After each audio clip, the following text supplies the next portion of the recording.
Hello hi అండి, అందరికీ నమస్తే. నేను మీ Swathi Boora. This is my first video అండి. Please like and comment and subscribe me. So ఈ వీడియోలో వచ్చేసి శ్రీ గురుచరిత్ర నిత్య పారాయణ గ్రంథం ఆచార్య శ్రీ ఎక్కిరాల భరద్వాజ్ గారిచే రచించారండి. సో ఫస్ట్ పారాయణ గ్రంథం ఒకసారి చూద్దాము. మీకు ఇది అమెజాన్లో కూడా దొరుకుతుందండి. కాస్ట్ 99 ఉంది.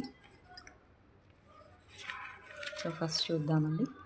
సో ఇక్కడ ఈ పారాయణ పద్ధతి 3 టైప్స్లో చేసుకోవచ్చండి. సప్తాహ పారాయణం, ద్విసప్తాహ పారాయణం, త్రిసప్తాహ పారాయణం. సో సప్తాహ అంటే 7 days అండి. ఇక్కడ ఒక 1 weekలో కంప్లీట్ చేసుకోవచ్చు సప్తాహ పారాయణంలో. ద్విసప్తాహ పారాయణం అంటే 7 into 2 14 daysలో కంప్లీట్ చేసుకోవచ్చు. త్రిసప్తాహ పారాయణం అంటే 7 into 3 21 daysలో కంప్లీట్ చేసుకోవచ్చు అండి. మీ వీలుని బట్టి మీరు కంప్లీట్ చేసేసుకోవచ్చండి. సో ఇక్కడ పారాయణ గ్రంథము మొత్తం మనకి 1 నుంచి 52 అధ్యాయాలు ఉంటాయి. మొత్తం 52 అధ్యాయాలు ఉంటాయండి. 1 నుంచి 52. సో ఇందులో ఈ పారాయణ చరిత్ర ఫస్ట్ పద్ధతి మనం చూసుకుంటే, పారాయణ పద్ధతి ఈ పారాయణం మనం ఎవరమైనా చేసుకోవచ్చు అండి. కుల మత ఏ భేదం లేకుండా అందరూ చేసుకోవచ్చు అండి. అండ్ నెక్స్ట్ ఈ పారాయణం వచ్చేసి మనం ఉదయం పారాయణ చేసుకోవచ్చు, అవకాశం లేని వారు సాయంత్రం చేసుకోవచ్చు. సాయంత్రం అంటే స్నానం ఆచరించి పారాయణ చేసుకోవచ్చు. ఇంకా రోజుకి ఇన్ని అధ్యాయాలు అని మనకు ఆల్రెడీ ఇండెక్స్లో ఉంటుంది చూడండి. సో ఉదాహరణకు చూసుకుంటే సపోజ్ గురువారం తీసుకుందాం. గురువారం తీసుకుంటే మనకి 1 నుండి 9వ అధ్యాయం వరకు ఉంది. అట్లా అన్నీ ఒక్కొక్క రోజు కొన్ని అధ్యాయాలు కంప్లీట్ చేసుకోవాలండి మీ వీలుని బట్టి. బట్ ఆ పర్ డే ఎన్ని ఉన్నాయో ఆ అధ్యాయాలు కంప్లీట్ చేసుకోవాలండి. ఒకవేళ వీలు కాని పక్షంలో ఉదయం కానీ సాయంత్రం కానీ లేదా రాత్రిపూట కూడా చేసుకోవచ్చండి. కానీ భోజనం చేయకముందే చేసుకోవాలండి. ఇది కంపల్సరీ చూసుకోండి. ఇంకొకటి ఇది పద్ధతి. ఇలా మొత్తం 52 అధ్యాయాలు ఉంటాయి. సో ఇప్పుడు మన నియమాలకు వస్తే, మొదటగా ఉదయం లేచి కాలకృత్యాలు ముగించుకొని శుభ్రతలు పాటిస్తూ దేవుని ఎదుట కూర్చొని దీపారాధన చేసి అగరవత్తులు వెలిగించి నైవేద్యం నివేదించి పారాయణ మొదలుపెట్టుకోవాలి. ఓకేనా అండి. నెక్స్ట్ కాఫీ కానీ పాలు కానీ ఏదైనా ద్రవ పదార్థాలు తీసుకోవచ్చండి. మీ హెల్త్ కండిషన్స్ని బట్టి మీరు సేవించుకోవచ్చండి. నెక్స్ట్ ఈ పారాయణ సప్తాహ పారాయణ అనుకోండి, సపోజ్ వారం రోజులు, ఆ వారం రోజులు నేల మీదనే పడుకోవాలండి. నెక్స్ట్ సాత్విక ఆహారమే తీసుకోవాలి, బ్రహ్మచర్యం పాటించాలి. ఇవి మనకు వచ్చేసి నియమాలు.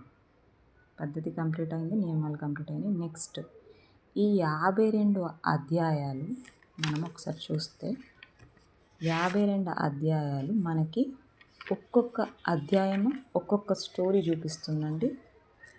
ఒక్కొక్క స్టోరీ మనకు కనిపిస్తూ ఉంటుంది.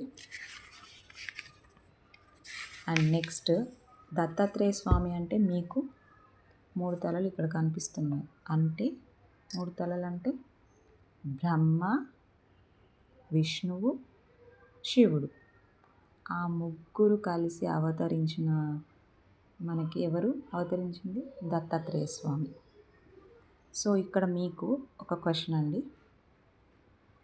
ఎన్నో పవిత్రమైన వృక్షాలు ఉన్నాయి. అశ్వత్థ వృక్షం అంటే రావి చెట్టు, ఉదంబర వృక్షం అంటే మేడి చెట్టు.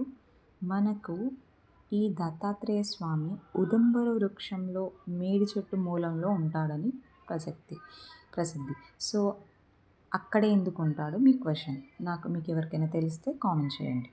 ఉదంబర వృక్షంలో మూలంలో ఉంటాడు ఎందుకు? ఎవరికైనా ఐడియా ఉంటే కామెంట్ చేయండి. ఇంకొకటి, ఈ పారాయణ 52 అధ్యాయాలు ఉన్నాయి కదా.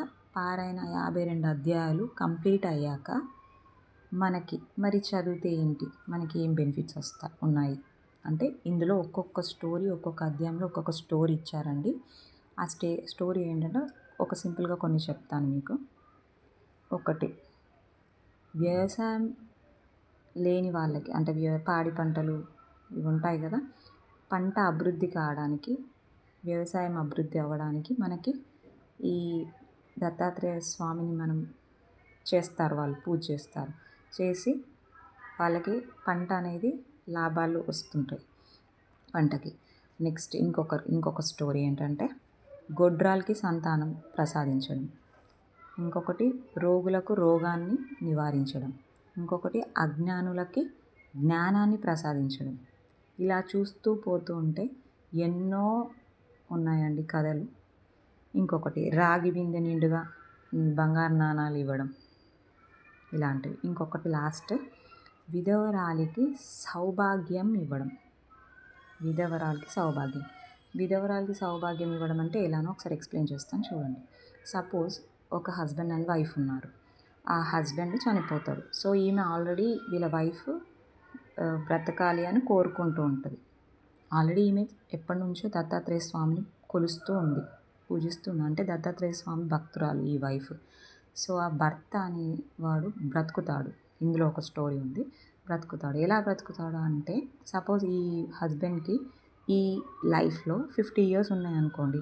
నెక్స్ట్ లైఫ్లో సపోజ్ తనకి ఒక 80 years ఉన్నాయనుకోండి. ఆ 80 yearsలో నెక్స్ట్ లైఫ్ 80 yearsలో నుండి ఒక 10 years డిడక్ట్ చేస్తాడు. ఇప్పుడు ఈ లైఫ్లో ఎంత 50 years కదా, 10 years యాడ్ చేస్తాడు. అంటే 50 + 10 60 years. అక్కడ 80 ఉండే, బట్ ఎంత అయింది, 70 అయింది, డిడక్ట్ అయింది కాబట్టి. సో అంటే నేను జస్ట్ ఎగ్జాంపుల్ 10 years అని చెప్పాను. సో ఇతను బ్రతికి ఉన్నాడు కదా, అతను ఎలా బ్రతికాడు అంటే, యాక్చువల్లీ బ్రహ్మ రాస్తాడు ఎప్పుడు మన రాత అని అంటారు కదా. సో ఈ దత్తాత్రేయ స్వామిని కొలిస్తే ఏంటంటే బ్రహ్మ రాసిన రాత కూడా చెరిపేసేది ఉంది దత్తాత్రేయ స్వామికి. అంటే ఇక్కడ చనిపోయిన వ్యక్తి కూడా బ్రతికాడు అంటే ఎలా అంటే ఈ దత్తాత్రేయ స్వామి వల్లే. ఎన్నో ఎన్నో చరిత్రలు ఉన్నాయి, ఎన్నో వేల చరిత్రలు. సాయిబాబా కూడా ఆల్మోస్ట్ దత్తాత్రేయ స్వామి, మీకు అందరికీ తెలిసిన విషయమే.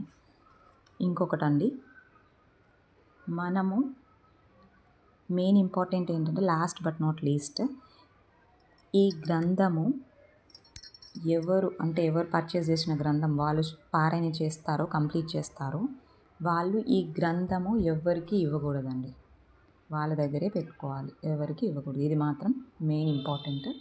అండ్ నెక్స్ట్, ఈ స్వామిని ఇప్పటికి నేను ఈ చరిత్ర ఆల్మోస్ట్ 7 times కంప్లీట్ చేశానండి. సో నా లైఫ్లో ఒక మిరాకిల్ జరిగింది, మీ లైఫ్లో కూడా మిరాకిల్స్ జరుగుతాయి. But you never expect that. మీరు ఎక్స్పెక్ట్ చేయకుండా, నేను ఏం రిజల్ట్ ఎక్స్పెక్ట్ చేయకుండా నేను చదివాను. మీరు కూడా అలాగే చదువుతారని ఆశిస్తున్నాను. And thank you for everyone for supporting me. Please if you have any doubts comment చేయండి. Subscribe to my channel Swathi బూరాండి. Thank you very much.